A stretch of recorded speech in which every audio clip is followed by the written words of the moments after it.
Hello everyone, so today we are quickly gonna learn how to reset our password or change our password in Badoo. For that we need to quickly open the Badoo app, and then you need to go to the profile, which is on the down right corner, and then your profile pops up, and now you have to click on the settings, which is on the top left corner, and then something like this pops up, and now you have to click on account.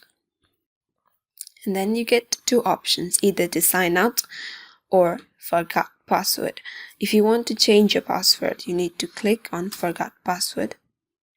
It says now you have to check your email. To get your password, check your email and click the link in the email that we sent you. So you have to do OK. And then go back. And now open your Gmail. There you go. There is your mail from Badoo app, and all you gotta do is open the mail and click create a new password.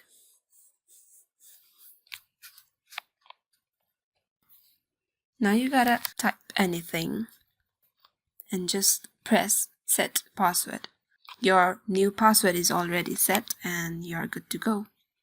So that is how you change your password on Badoo app.